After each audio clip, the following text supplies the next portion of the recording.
오늘 본문을 보면 하나님께서는 예레미야에게 이상한 명령을 하나 내리는 것을 봅니다. 예레미야 보고 뱃띠를 하나 사서요. 그것을 허리에 띠랍니다. 근데 그것을 물에 묻지 말고 잘 가지고 있으라 합니다. 그런 후에 하나님께서 또 말씀하시기를 그 허리에 띈 띠를 유프라데 강가로 가서 바위 틈에 감춰두랍니다. 그리고 여러 날 후에 다시 가서 그 띠를 가져오라 합니다. 그래서 예레미야가 하나님께서 그렇게 시키는 대로 그대로 행하게 됩니다. 그런데 그렇게 띠를 다시 가져왔더니 보니까 그 띠가 썩어서 더 이상 쓸 수 없게 되어버렸습니다. 그러자 하나님께서 그것의 의미를 알려주시는데요. 띠는 사람의 허리에 속한 것이랍니다. 그런데 이스라엘도 하나님에게 그런 존재랍니다. 그래서 원래는 그들이 하나님의 백성이 될 예정이었고요. 원래는 그들이 하나님의 명예와 영광이 되게 할 예정이었답니다. 그런데 유다의 교만과 예루살렘의 교만이 그것을 막았고요. 그들의 교만이 그렇게 그들을 썩게 만들었답니다. 그러다 보니 그들이 악해져서요. 그들이 하나님의 말씀 듣기를 거절하더랍니다.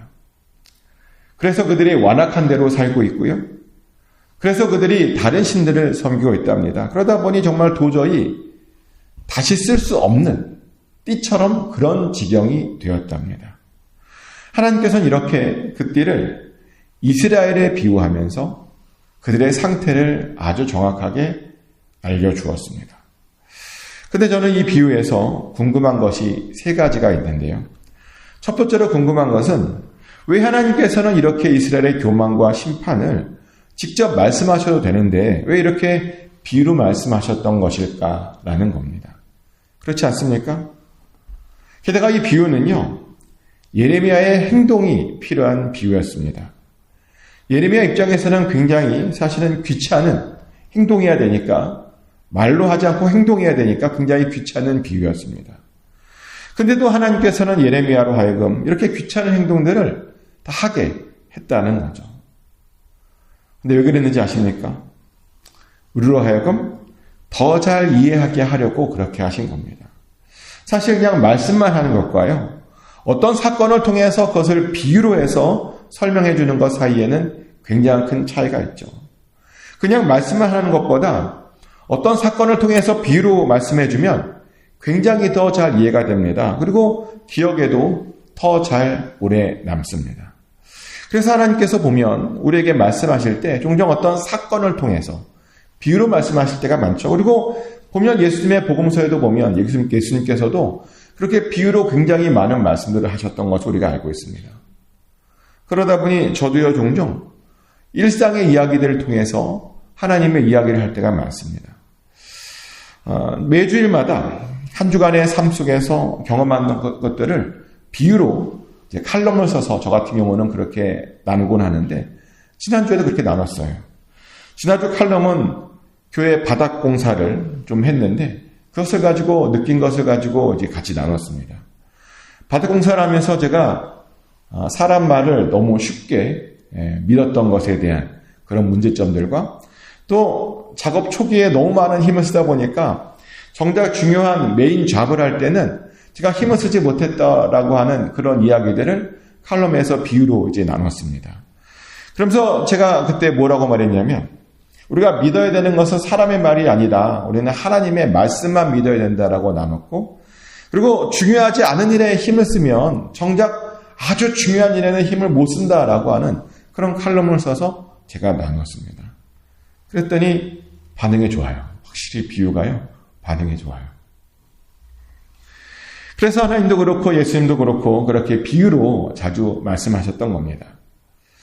근데 이제 그것은 알겠는데 근데 사실 이 비유는 오늘 본문에 나오는 비유는 조금 사람의 입장에서 보면 좀 도가 지나친 것은 아닌가라는 그런 생각이 들어요. 사실 그것이 두 번째 질문인데 하나님께서 예레미야에게 어디로 가라 그랬죠?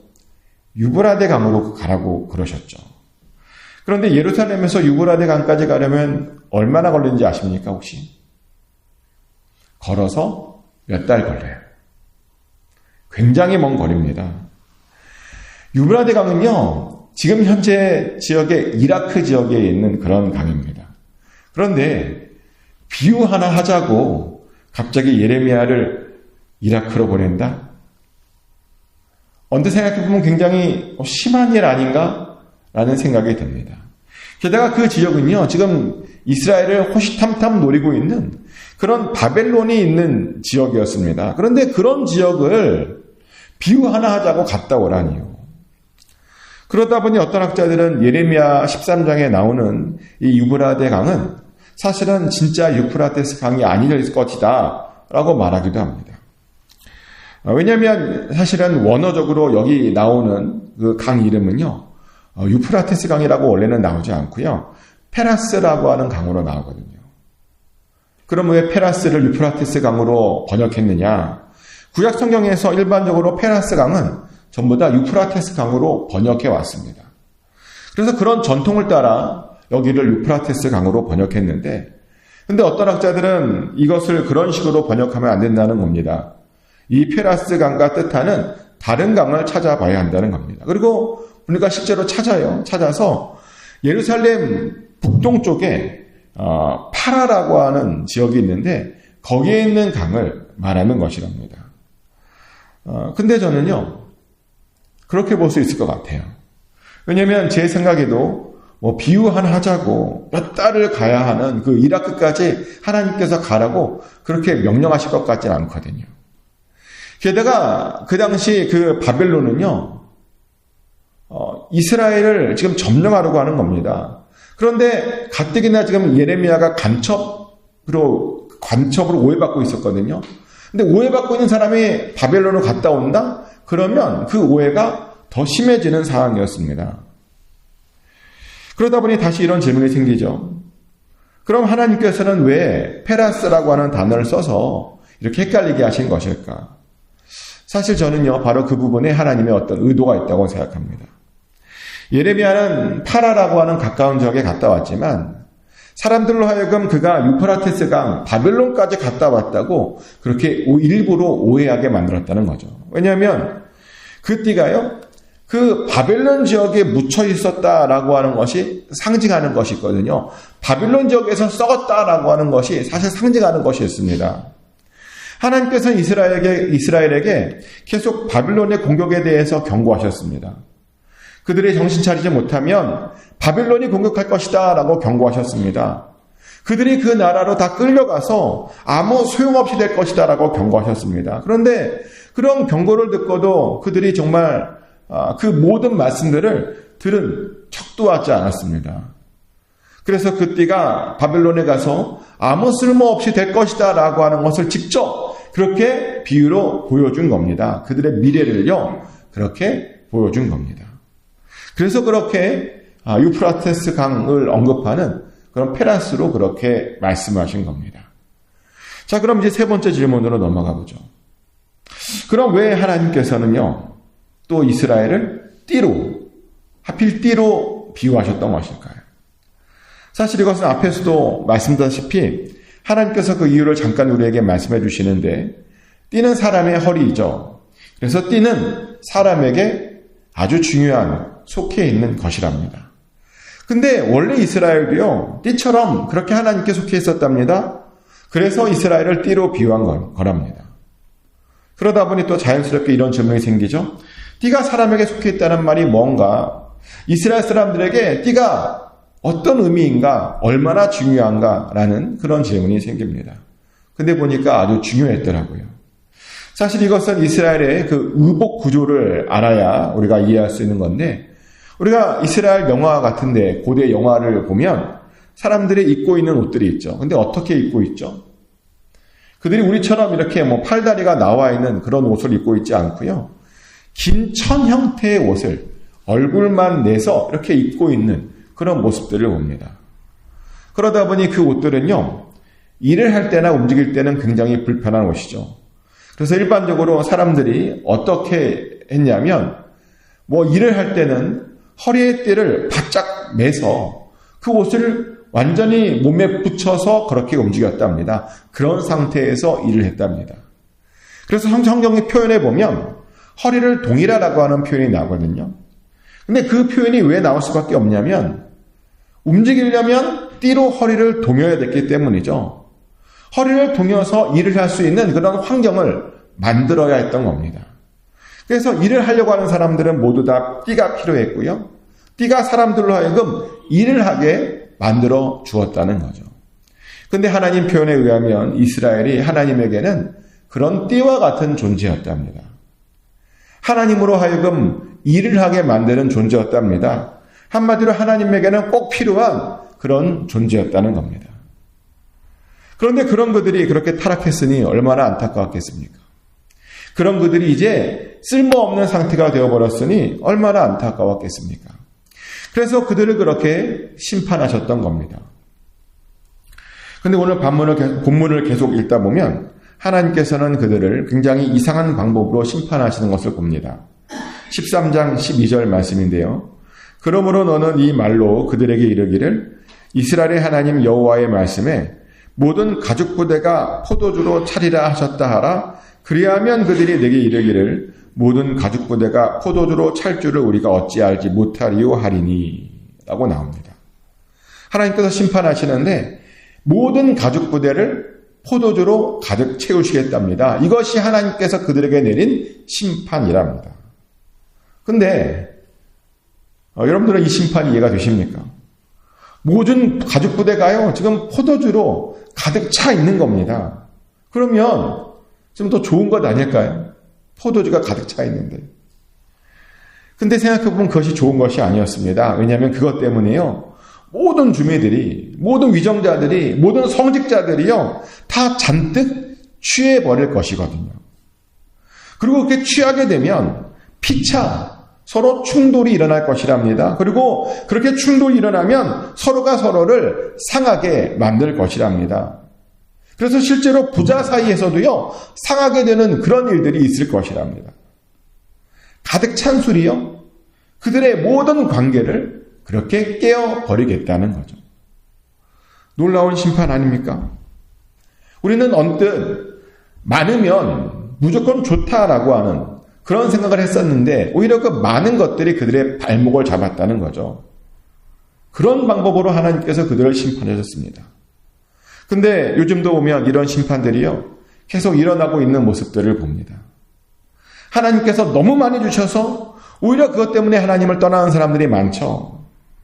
예를 들어서 높은 직책 때문에 하나님을 떠나는 사람들이 있습니다. 사업이 너무 잘 돼서 하나님을 떠나는 사람들이 있습니다. 친구들이 너무 많아서 하나님을 떠나기도 하고요.